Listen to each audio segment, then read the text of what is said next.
예, 조기 대선까지 이제 47일 남았습니다. 각 정당에서는 경선 레이스가 한창입니다. 경선 첫 주말을 앞두고 대권 주자들의 움직임도 분주합니다. 오늘 정치권 상황 국회 취재기자 연결해 알아봅니다. 장윤희 기자, 민주당 상황부터 전해주시죠. 네, 국회입니다. 이번 주 토요일 민주당 충청권 순회 경선 결과 발표를 앞두고 민주당 경선 주자들은 균형 발전을 공통 키워드로 하는 중언 표심 구회에 나서고 있습니다. 앞서 김경수, 김동연 후보가 대통령실을 세종으로 옮기겠다고 공약한 데 이어 오늘 이재명 후보도 대통령실 세종 이전을 추진하겠다고 밝히며 민주당 대선 공약으로 구체화될 분위기입니다. 이재명 후보는 대전 유성구의 국방과학연구소 현장 간담회에 앞서 SNS로 임기 내 국회 세종의사당과 대통령 세종 집무실을 건립하겠다는 충청 맞춤 공약을 밝혀 관심을 모았습니다. 또한 사회적인 합의를 거쳐 국회 본원과 대통령 집무실 세종 완전 이전을 추진하고 현재 중단된 공공기관 이전도 조속히 재개하겠다고 강조했습니다. 앞서 대선 출정식에서 대통령실의 세종 이전을 공약했던 김경수 후보는 오늘은 경기 고양시에서 열린 행사에서 스웨덴 말매시장과 탄소 저감과 지방 정부의 역할을 논의하며 지방 분권 의제를 강조했습니다. 역시 세종으로의 행정수도 이전을 공약했던 김동연 후보는 이틀째 충청에 머물고 있는데요. 충북 도당 당원 간담회와 자영업자 식당 방문 등을 통해 당신과 민심을 고루 청취하고 있습니다.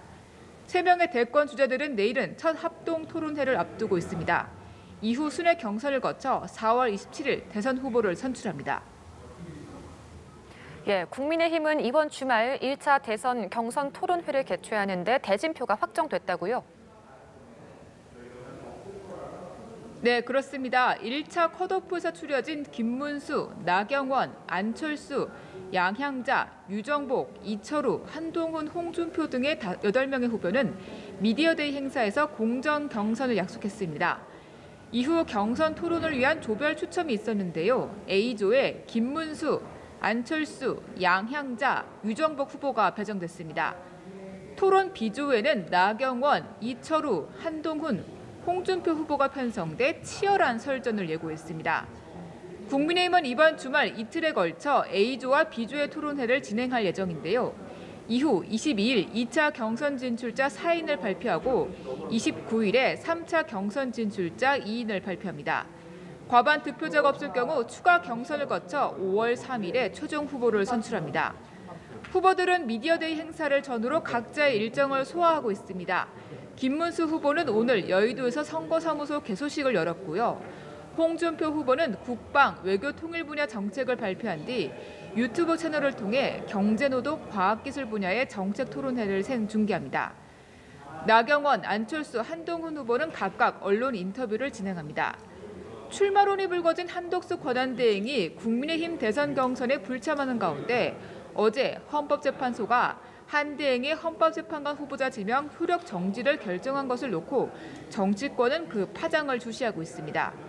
이튿날인 오늘도 국민의힘은 헌재 결정에 위험한 선례라며 유감을 표한 반면 민주당은 당연한 결정이라며 한 대행의 후보자 지명 철회를 촉구했습니다. 한편 오후 국회는 본회의를 열어 상법 개정안, 내란 특검법, 명태균 특검법 등에 대한 재표결을 시도합니다. 그러나 국민의힘에서 이탈표가 다수 발생하지 않는 한 부결될 가능성이 큰 상황입니다. 민주당 진성준 정책위의장은 오후 본회의에서 반도체 특별법과 은행법, 가맹사업법 등 3개 법안을 패스트트랙으로 지정하겠다고 밝히며 국민의힘의 반발이 예상됩니다. 지금까지 국회에서 연합뉴스TV 장윤희입니다.